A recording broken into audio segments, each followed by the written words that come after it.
Hello, welcome to the Everyday Players podcast, Game Week 4, with your host Matthew Chan, the secret author Tony Buxton. Good afternoon, everyone. Welcome. And the younger, possibly more successful brother, who knows, Ryan Chan. How's it going? Yeah, good afternoon, everyone. Brilliant. So, gentlemen, how did it all go? Because everyone was saying Game Week 3. Everyone seemed to struggle, but what do you Ryan's think? feeling first, I think. Let's see how Ryan feels. Well, how my game went? Yeah, mine went all right. Yeah, I managed to get above average points, even though I still lost in our league anyway. So, a bit disappointed with that. How about you, Tony? Yeah, same with me. Average week, I think. I ended up drawing, as unlikely as that is. But yeah, half decent. The players I thought would get a lot of points never, and the players that I never expected in my team to actually done okay. So it was an alright week for me. What about you, Matthew? I think we'll see your team first there. Well, to be honest, overall, I'm happy with how it's gone. I did lose this week, but I think I was a little bit unlucky. Got 53 points, which I'll show you here. Which isn't bad considering it was like a low scoring week. Yeah, above average, wasn't it? What was the average? 43, so 10 points above average. You're a little bit unlucky, as you said. And that's even with De Bruyne, who blanked. He only got double 2. I still got 53, so I had Ings, Fernandez got 9 and 12, Robertson got 10, Souček got an assist on another day. Could have been a goal for him. Yeah, a little bit unlucky to get it taken off him, wasn't he? Yeah, that's it. I mean, either way, I still would have lost from there. But I'm happy with the start that I've made so far. So I mean, I'm just gonna brag about this a little bit because I've never had so many first or second places in these classic leagues so far. I mean, in that Borough Breakdown League, there I'm third out of that's hundreds. Yeah. Billingham Bonds League first. Santander one I'm second. I've left now, which is a shame, which means I can't get any money. But question is, can you keep that up? That's the main thing. Well, that's it. I mean, at the moment, I'm averaging 68 points a week, and I looked at if I could keep that up for 38 weeks, that's over 2,500 points, which probably should win you fantasy football, but obviously that's... Yeah, it's not how it works, so is it? No. Nothing like that. Yeah, you're doing very well, mate. I'm quite impressed with it. I think you're top of your brother's league as well, aren't you? When I was looking this morning. That's it. Christ, not waiting for no one this year. Yeah. No. I mean, that's good anyway, because, you're doing a podcast, you've got to be doing quite well. Yeah, and I was bottom of the league. People was like, who wants to listen to this mug? He doesn't have a clue. The thing that's quite surprising is that my team and your team is so similar, apart from you're on like quite a bit more points than what I am really. There's literally just like 2 or 3 players which are different, but apart from that, I mean, I don't know how many points you are overall ahead of me, but I think you're still quite a little bit ahead of me, considering there's only 2 or 3 players different. Yeah, looks on his side this year. He's getting he's flying away with it. I can't tell you, to be honest, because apart from game week 1 when I had Captain Salah, who got double 20, so he got 40, I've blanked the last 2 weeks with my captains, but I've still managed to I got 71 minus 4 game week 2. Fernandez blanked. This week I got 53 in what was meant to be a low scoring week, and De Bruyne blanked. So I think that's it. I've had overall squad depth, and it seems to work. And I've just picked the system 3-5-2, and I've just went for it. I mean, the only problem I've had with my team for this week is I was going to get rid of Bruno for Sterling, because I was thinking, Sterling, he's got some favourable fixtures. Yeah. He's good away from home as well. I seen a stat where he scored like 14 goals away from home last season. Yeah, he scored 20. Quite surprised. So for whatever reason, last season he was better away from home. Unfortunately, though, because Son's now got injured, I have to prioritise getting rid of Son, I think. So I'm glad I held out on Son, because it's the story of his life, isn't it? Like, just does so well, and then an injury hits him. That's why I was holding out, because he's one of my favourite players in the Premier League, and I really wanted him. But I just had a feeling that was going to come, and now everyone's having to panic to get him straight out, aren't they? Yeah, he's the most transferred out, isn't he, this week? I think it's it's a nightmare. Transferred him out. I mean, apparently he might be back after the international break. Yeah, this is what I've heard. What Mourinho said, but I think because in the draft I got like Ziyech, and there's people like Pulisic as well, where Fantasy League had them tipped that they were going to maybe be fit for the first 2 weeks, and it just goes on and on and on. Oh, they're not fit this week. I thought with Son, I don't want to take the risk. I think I'll just probably get rid of it. Yeah. Sorry, what was that? I was going to say that he might slowly work his way back into it. It might take him a few weeks for him to start playing 90 minutes again. It might be niggling him a little bit more when I think he's going to be fine. So yeah, I mean, I'm going to leave him for now.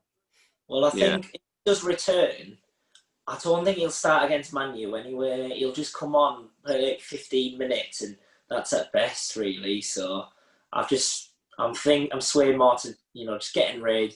Do with Mahrez for a few weeks, and overall I'm happy with my team. Don't need to play a wild card whatsoever. Right. Cool. And then obviously, so that's my team, and then Tony, he's yours. 47 points, got your first draw. Didn't do too bad, to be honest. I know. I'm quite surprised I got the draw in the end, because I was sat with Anth, my opponent, the night before when Vardy got his hat-trick, and I just thought, oh, that's it, it's over. So I can't really whinge with it too much as well.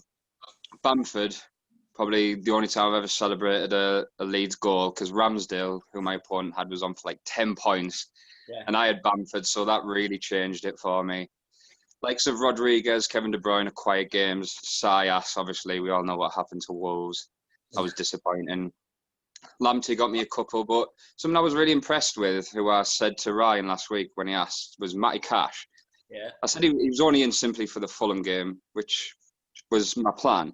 But watching him play, he was actually so good for like a player who's just stepping into the Premier League for the first time. There's a good chance he's going to stay on my bench, I think, for a cheap defensive option. He got me 6 points as well. He obviously kept the clean sheet, so I was really impressed with him. Yeah, he's a good differential, I guess, isn't he? I don't think many people have him, and he's done well for you there. Yeah, I don't think anyone will have him unless he... Nah. Obviously, a clean sheet, you don't stand out for that at a smaller team. But like I say, watching the game and seeing how he plays, there could be a week where I might end up getting one over on someone by a clean sheet and an assist from Matty Cash. Like, most people probably won't even know who he is. Do you know what I mean?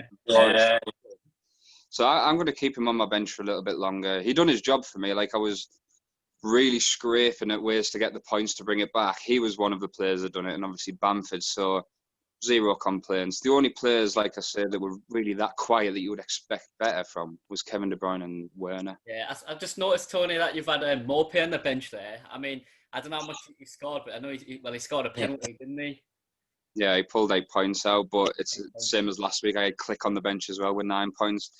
This is why I get a bit uncomfortable having a strong bench. I never used to do it. I used to just shut all my money on the pitch. But then when injuries and stuff happen, you're a bit knackered. So I thought I'll have a strong bench. Week in, week out, it's costing me. Yeah. My best players are well, they're not the best players, but they're doing the best that week. Yeah. So yeah, it's getting a little bit stressful. I'm actually having to put as much time into my bench now than I am my starting lineup. It's becoming quite stressful.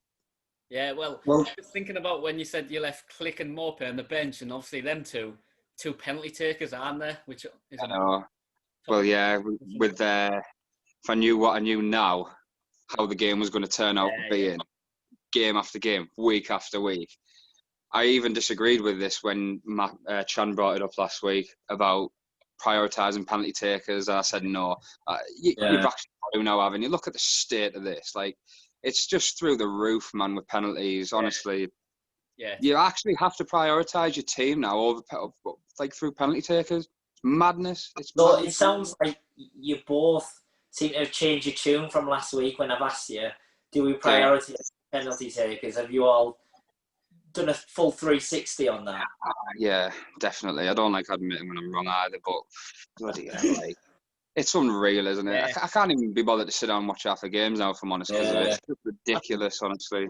It's ruining it. I mean, that's another conversation, but it's just any little, like, touch of the hand. You can head it onto someone. If you're an attacker, just kick it up at the hand and then, penalty. Yeah.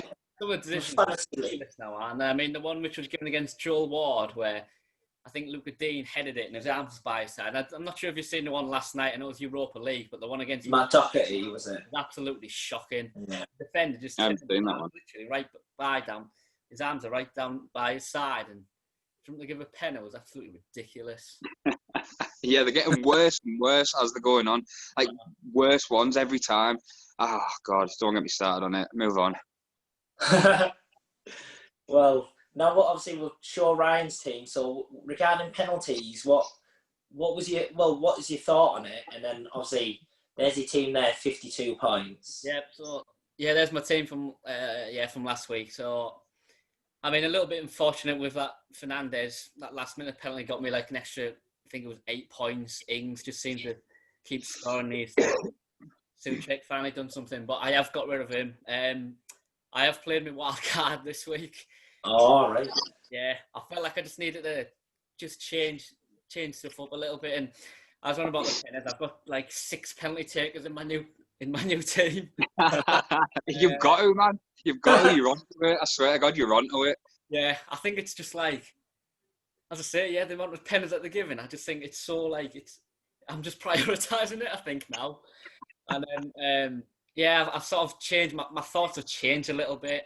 Obviously, with Son getting injured, I couldn't really think of a direct replacement. I was thinking possibly Mahrez, but I've actually changed my new team to like a 3-4-3 I'm playing now. I just think that, personally, I think there's in the 6 to 8 million region, I think there's better options as strikers and midfielders, you see. So what I've done like 3 6 to 9 strikers, and then just got quite a few premium midfielders in there. I've tried to work that's my new tactic, basically. Yeah. Right. So you know what? It's funny you should mention that about 3 strikers, because obviously that was the topic of conversation that I wanted to bring up today. Oh. Is it still a must that you play 3 strikers? Because originally most people would just play 3-4-3. Have as less defenders as you can, and bulk up in up front. So go 3-4-3 and have 3 strikers. Is that still a must now for you two? I think it sort of varies, but I think in this current state of play, I mean, I think I was looking at 4 of the top 5 point scorers are all strikers, and then I was looking at in our Stanhope Cup League, and 5 out of the top 7 highest point scorers play a 3-4-3 system. I think it was just apart from used to, I think they all play 3-4-3. It just seems to be the way it's working these days. But obviously, it's also, I mean, there's some of the strikers will be out of form soon, so it'll probably change around. Yeah, maybe that's where I'm going wrong, because I don't usually play with 3 strikers. I like to spend little money up top, if I'm honest. Yeah. Like, that's probably the heaviest striker I've bought in a couple of seasons. Werner, 9.5, who's done nothing. You could easily have Calvert-Lewin and Ings in there, who are just bagging it all the time. Cheaper options, Bamford, who's scoring all the time. That's sort of the way to do it, I think. But obviously, I don't play with 3 strikers, and I haven't been getting the wins, so I don't know. But then, your midfielders, not most of them, but quite a lot of penalty takers and midfielders as well who get you more points. Like Zaha, Click, Jorginho, Salah, De Bruyne, Fernandes. You know what I mean? The list goes on. Yeah. So I don't personally play with 3, but whether I change my style later on, I don't know. Yeah, well, the other side of the coin is that I'm going to argue, no, you don't need to play 3 strikers. Totally understand, maybe the strikers are the highest point scorers, but the game is traditionally dominated by midfield players. Yeah. So, I mean, the last 3 years, the top 3 has been, last year was De Bruyne, Salah and Mane. The year before was Salah, Sterling and Mane, all midfielders. 17 to 18, when Salah had that outstanding season, it was Salah, Sterling and then Kane. So there's only one striker out of them 9 players there who were one of the highest scorers. I mean, the best forward last year, Vardy, Trent Alexander-Arnold got exactly the same as him, 210. And then the season before, it was Aubameyang, who was the highest forward, got 205. Andy Robbo got 213. So there could be an argument that even defenders can sometimes score higher than attackers. Yeah. Yeah, definitely. Like, they just don't get you enough points, I don't think. Like, when they get like 2 goals, a striker, it's still only like 12 points, 13 points with the bonus, unless you're like Danny Ings, where like all you have to do is like run at the defence and they give him 3 bonus. Like, they just don't get you that many points, I don't think. Yeah. Whereas the wing backs who are cheap as chips can get you just as much. Like you just said, the defenders are scoring higher now. And the midfield just gets the extra point and the bonus and can get more assists and stuff. So, yeah.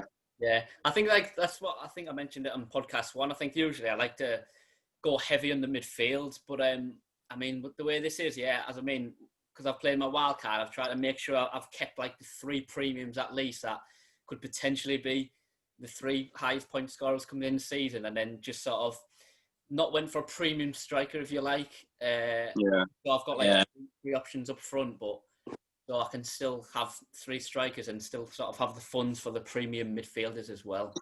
Yeah, I think definitely. Last year, it showed that you didn't exactly need the premium strikers, you know, like your Kane, Aguero, Aubameyang. You could have like Jimenez and Ings, much cheaper options, who still got, you know, close to 200 points last year. Yeah. And, you know, they're more than ideal to use. And this year, I mean, the only player where I'm considering maybe bringing back is Calvert-Lewin. Yeah. But I don't know whether just to ride it out that he's just on good form. Yeah. or whether to change, because I play 3-5-2 and at the minute it's working. I've got 204 points, 68 points, you know, on average. If I change the whole system, it might not work. You don't change a winning team, really. Yeah. No, you don't need to, do you? Like, you're doing fine in the minute. You don't really need to change it, but like, other players might have to. I've had to do it, if I'm honest. Like, I've just gone for the cancelling out game here.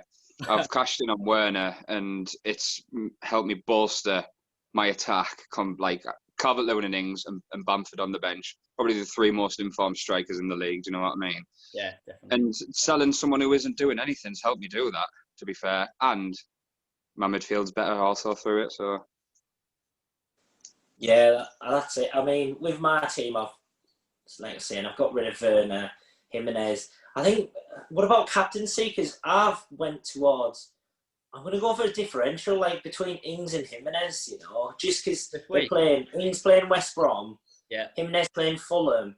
Fulham are, they're so bad. They're whipping boys, aren't they? Exactly, they're down already. Yeah. The only reason why they're shocking, man. More towards Ings and Jimenez is, I feel Jimenez has got, he's got a bit of a ceiling where he hits like 9 points. Yeah. Where Ings, I feel like on his day, he's more clinical, isn't he, in front of goal? He could just have 2 chances and just have a sniff and he'll score them both. Yeah. Yeah. I was also thinking that, obviously, with Wolves getting beat 4-0 last week, you sort of expect that reaction from them. And I think this week they will be hungry to score a few goals and definitely win, and you'll expect that Jimenez will probably be involved in quite a few of the goals if they do score a few. Yeah, they'll bounce back immediately. They're not the type of team either where they hit like long streaks of bad form or long streaks of good form. They literally like have 1 mint week, 1 rubbish week, 1 good week. Like, they can beat anyone and lose to anyone. Yeah, they're due with like another bounce back, aren't they? That heavy defeat won't sit well with them at all. Nah. No, I mean, saying that, who are you thinking then of captaining? What are your thoughts? Or my captain? Or are you just going for safe? Or same all season. Like I was saying last week, just Salah. As long as Salah's in my team, it's staying on him. I can't switch it because I know he'll just do really well, and I'll lose my head over it. So I'm just keeping it the same. And they play Villa as well. I don't think they'll smash them, but I think they'll beat them, and I think he'll score. So he's staying my captain. But that's a lot of the talk, actually, with Villa, because people have been saying, you know, they defended well after lockdown. First 2 games as well, 2 clean sheets. I know it's 10 men against 10 men and Sheffield United, but still, I mean, it's because are they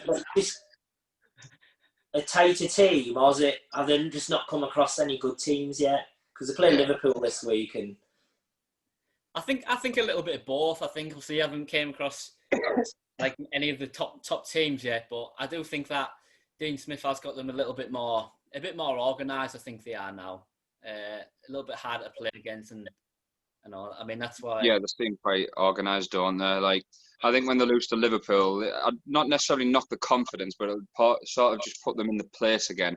I don't think they'll have a relegation battle, if I'm honest. I think they'll just keep doing okay,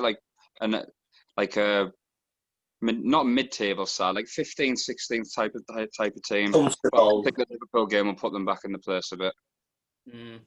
I think I expect them to be somewhere down there around, don't know, 18th to 15th ish, maybe 18th. Yeah. 15th. I think they'll be on the borderline between relegation and survival. I think that's the same as last year. Well, yeah. Do you think then it's Fulham, West Brom, and then one other? And Leeds, yeah. No, I don't think Leeds. I think they will. Tell you what, it could be Burnley or Sheffield United. You know. Yeah, well, I mean, I said that before the season, I said, "Oh, Sheffield United will go down. They'll have like such a hangover and stuff like that." Yeah. Second season syndrome. I just didn't believe it enough to bet on it. Let's say, but I did say to some of the lads, "Oh, Sheffield United will go down this year. Like they'll have second season syndrome."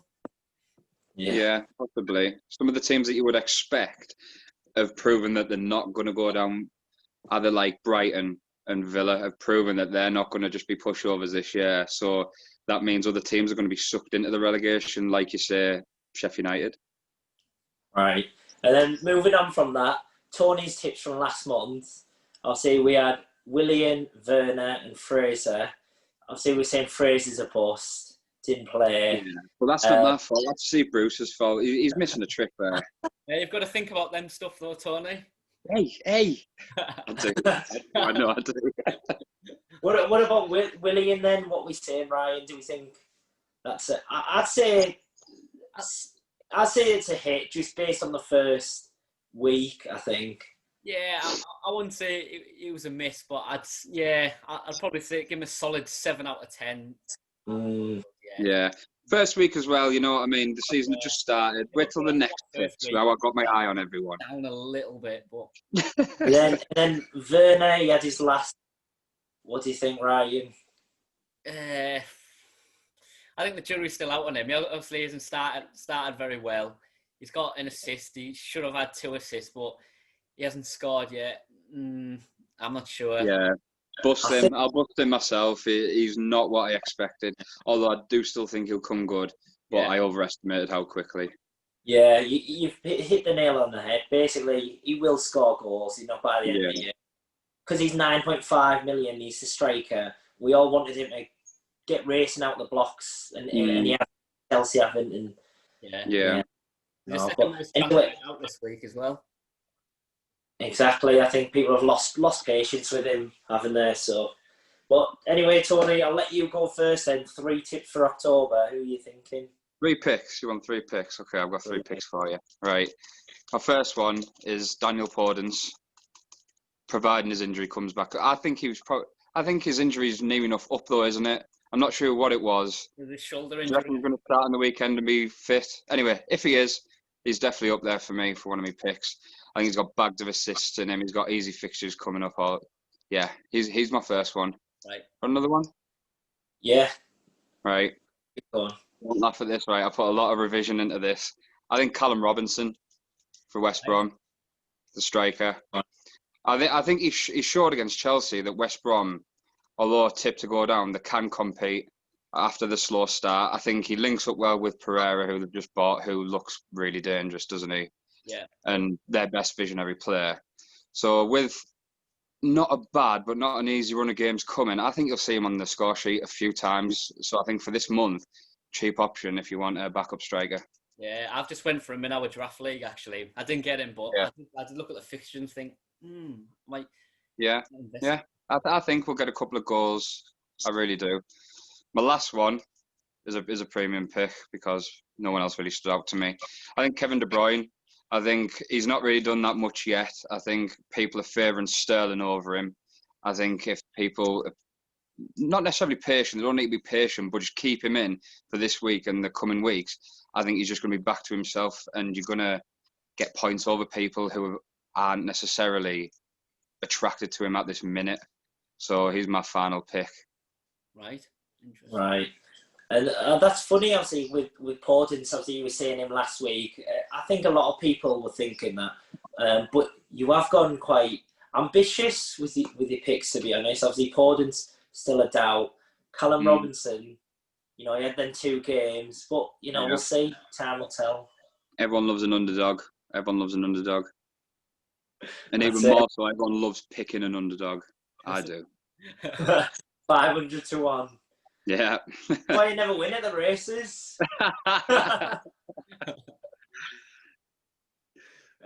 So, Ryan, what are your 3? Right, my first one is Raul Jimenez. A bit like what Tony's just been saying, Wolves have some decent fixtures coming up. Fulham, Leeds, Newcastle and Palace. And also, obviously, he's got 2 goals in 3 games. So, yeah, I picked Jimenez. I think he'll do pretty well. My second one is Harvey Barnes. They've got some decent fixtures coming up, Leicester. They've got West Ham and then Villa, Arsenal away and Leeds away. I think he's quite unlucky. He did look dangerous against Man City. He was unlucky that he didn't do anything really, but he did look pretty dangerous on the counter-attack anyway. So he's my second pick. And my third one, a bit like Tony, I've gone for a West Brom player and I've gone Pereira as well. Yeah. I looked at the fixtures and I thought, they've got some decent fixtures, creative attacking play. I did also think about Callum Robinson. I changed it to Pereira because it wasn't. I didn't think it was quite as much as a punt going for Pereira as Robinson, but I can see where Tony's came from with that idea. So I've gone Pereira. Yeah, decent picks again. Like underdog picks. That's what people want, don't they? Like us to do the outside thinking for them, give them the little players who aren't that good, and tell them there you go, they're going to do well. Who could do well, but they're not like these really, really random players, but not like the premium players. I think I agree with all 3 of your picks there, mate. I do. I think you've done well there. Yeah, we'll see what happens. No doubt I'll be wrong, but we'll see. Come on then. Come on, Chan. What have you gone for? Well, I'm going for, the obvious premium, Raheem Sterling. Touched on it earlier.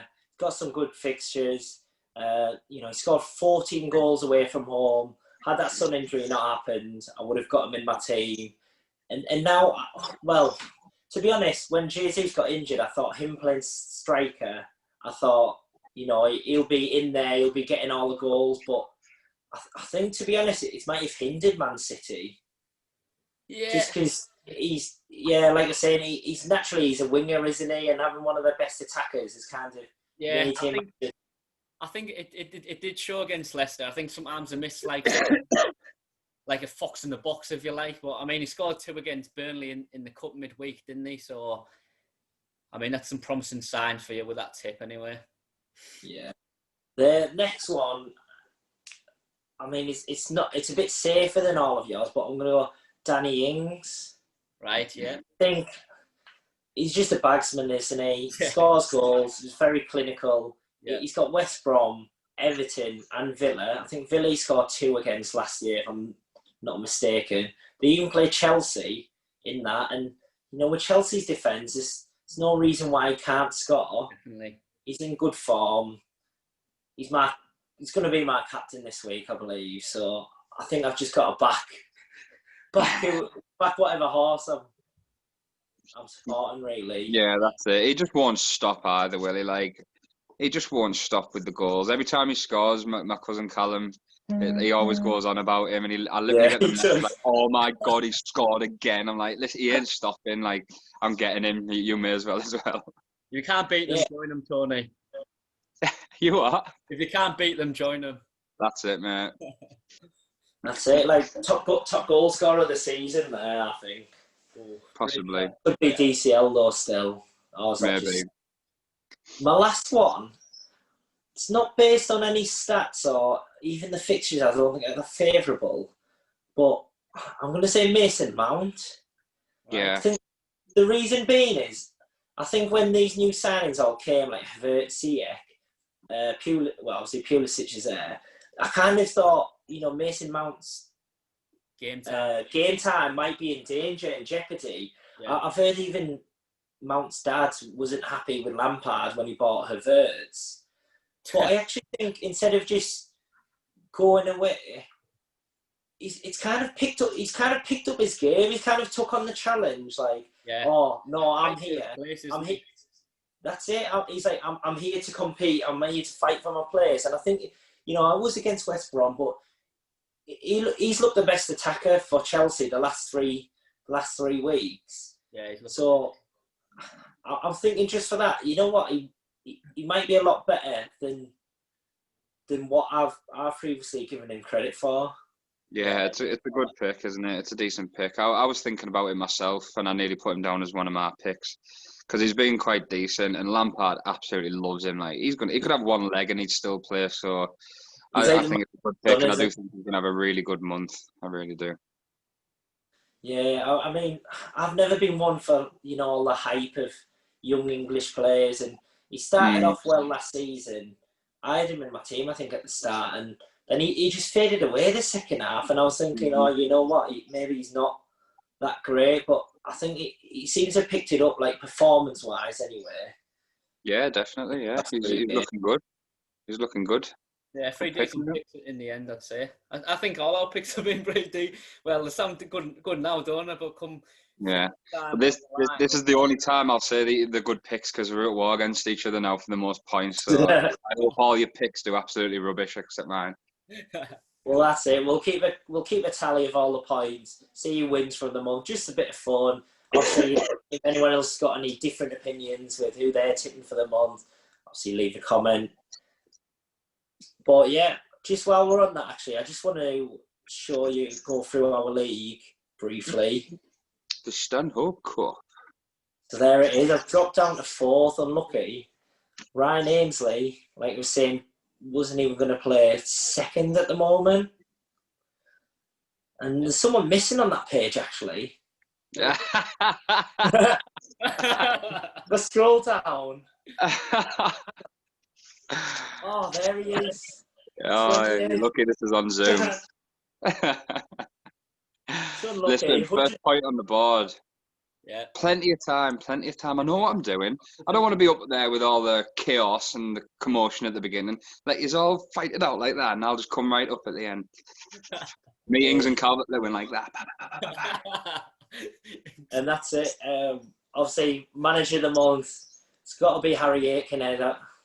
He 250 points of 3 weeks. He did triple captain the first week. But look at that, an overall rank of 417.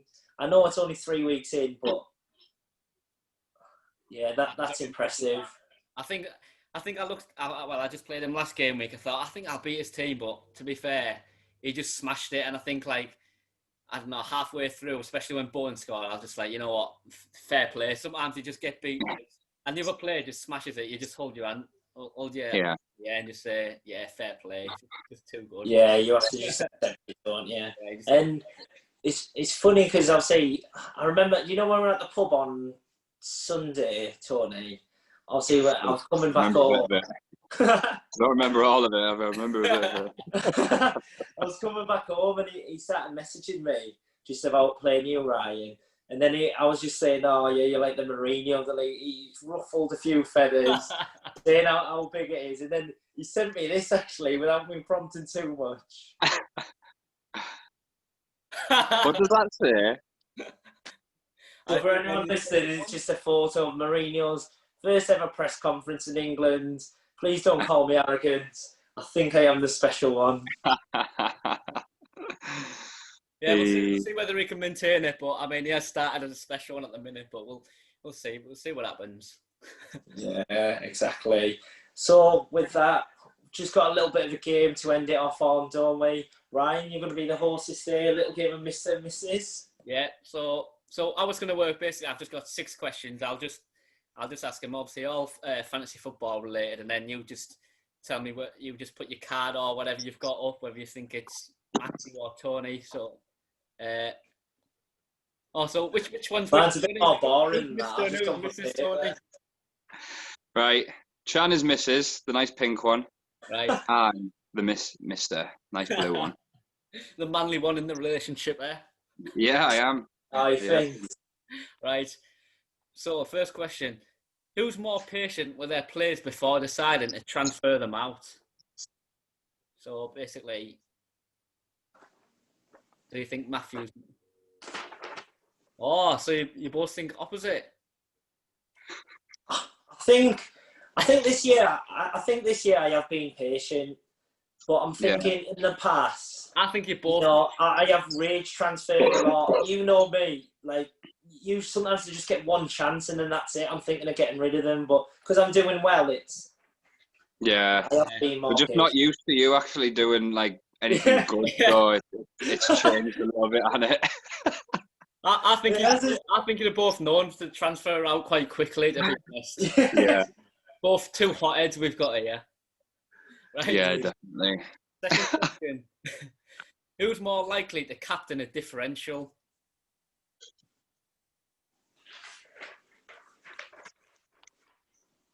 3, 2, 1. I've got you again. It's like we don't even know each other. We've wasted all these years. Yeah. I honestly think there's been times where you've said to me, oh, what's the point having Aguero and Salah and people like that? Because it's just the same and it's boring. No, let's get someone different. And yeah, you're right. Like you are right there. I was lying to myself a little bit. I think it's because I'm trying to like drill a new mind into myself this season. I'm stubborn to anything that's happened before. Right. Third question.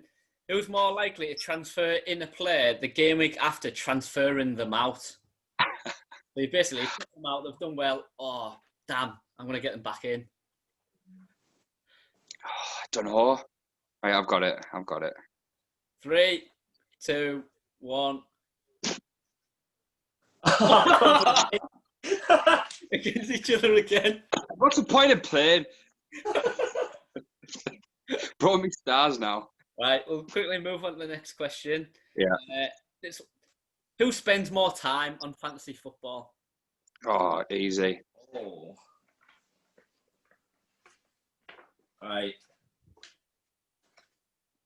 Go on then. You ready? Yeah, me. Yeah.